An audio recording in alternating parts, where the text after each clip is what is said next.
Assalamualaikum warahmatullahi wabarakatuh. Selamat datang di video presentasi saya yang berjudul Menghindari Middle Income Trap melalui strategi kebijakan fiskal, moneter, dan utang luar negeri. Perkenalkan, nama saya Muhammad Dawud Riza dari kelas M Jamat 12, jurusan S1 PJJ Manajemen Universitas Siber Asia. Video ini saya buat dalam rangka memenuhi tugas ujian tengah semester mata kuliah Perekonomian Indonesia. Sebelumnya saya mengucapkan terima kasih kepada Bapak Dr. Detrandus Abdul Rahman MSI selaku dosen pengampu mata kuliah Perekonomian Indonesia atas bimbingannya selama ini. Middle income trap sendiri adalah kondisi di mana negara berhasil keluar dari status berpendapatan rendah, namun tertahan di kelompok pendapatan menengah karena laju pertumbuhan ekonomi yang terhambat, alias tidak bisa pindah kelompok ke negara maju. Kondisi ini mengancam Indonesia karena pertumbuhan ekonomi Indonesia stagnan di angka 5%, dan ini akan terus berjalan apabila tidak ada transformasi kebijakan yang mendasar. Untuk indikatornya bisa dilihat dari 5 ini. Yang pertama, pertumbuhan ekonomi yang stagnan di angka 5% sejak pandemi.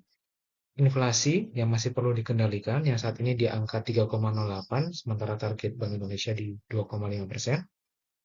Lalu ketimpangan pendapatan dengan Gini rasio. Rasio Gini itu rasio ketimpangan.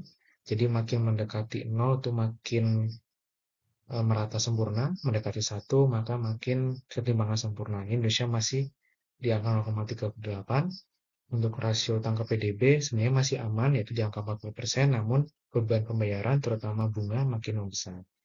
Terakhir, kualitas SDM dan inovasi terus menunjukkan tren positif, namun masih menghadapi tantangan utama, dan juga masih tertinggal dari beberapa negara ASEAN yang lain seperti Thailand, Malaysia, dan Singapura.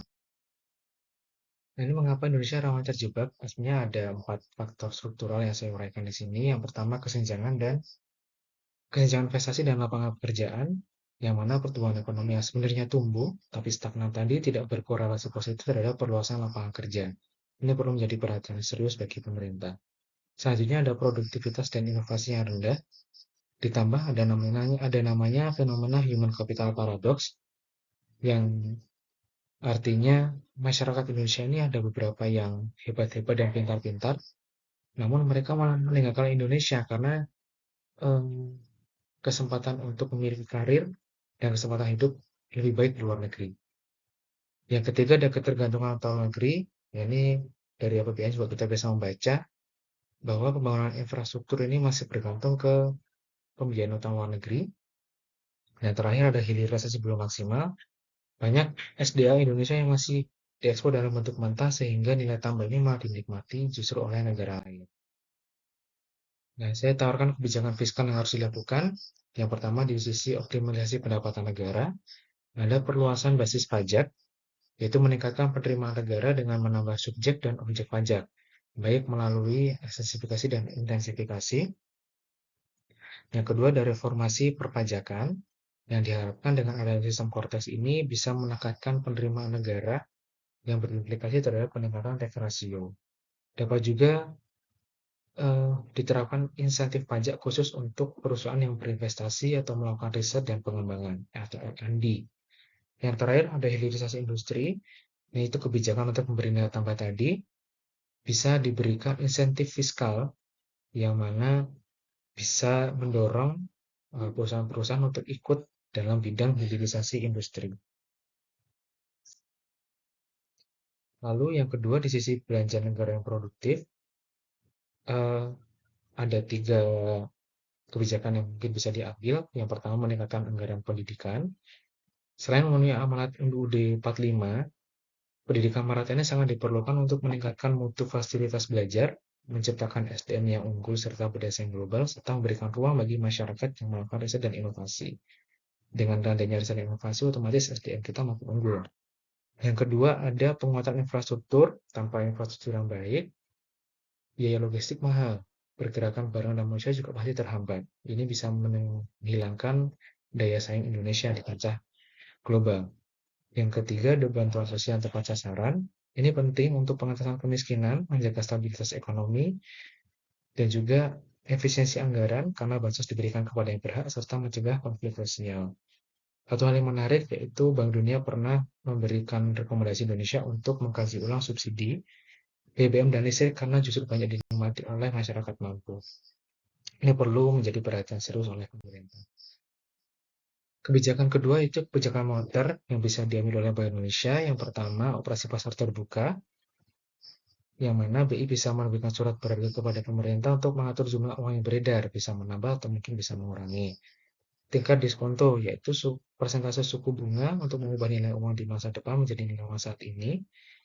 Giro wajib minimum, yaitu jumlah dana yang wajib disimpan bank komersial dalam bentuk saldo rekening giro di bank sentral.